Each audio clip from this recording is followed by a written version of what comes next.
Maroc, la rentrée scolaire et universitaire a été repoussée au 1er octobre 2021, un report pour que la plus grande partie des élèves et des étudiants aient au moins une dose au moment de la reprise, ce qui permettra aux responsables d'assurer la vaccination de plus de personnes.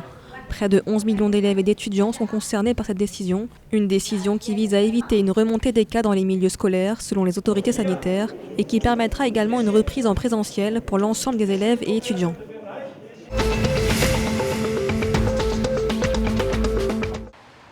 La Tunisie enregistre une hausse record des taxes sur la consommation de 26,5% du premier semestre de l'année 2020 à fin juin dernier. C'est ce que révèle le bulletin périodique relatif au suivi de l'exécution du budget de l'État, publié ce lundi 6 septembre par le ministère de l'Économie et des Finances. Cette hausse intervient dans un contexte de morosité économique et d'effondrement du pouvoir d'achat, une situation causée notamment par l'inflation croissante dans le pays.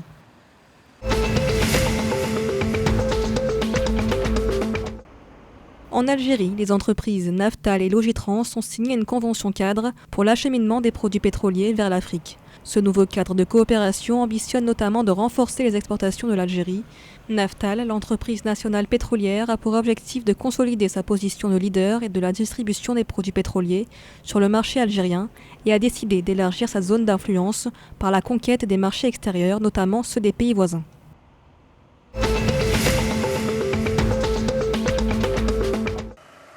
En Libye, Moustapha Sanalla, le patron de la société publique du pétrole, l'ANOC, conserve son poste à la tête de la compagnie.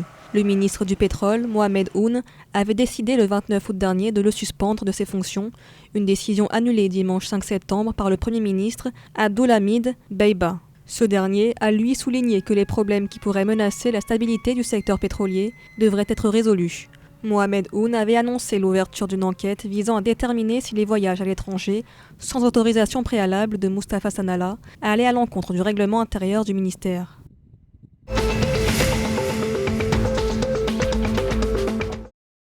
En Égypte, Human Rights Watch, l'organisation de défense des droits humains, a accusé des officiers de police et de la Sûreté nationale de dizaines d'exécutions extrajudiciaires de terroristes présumés.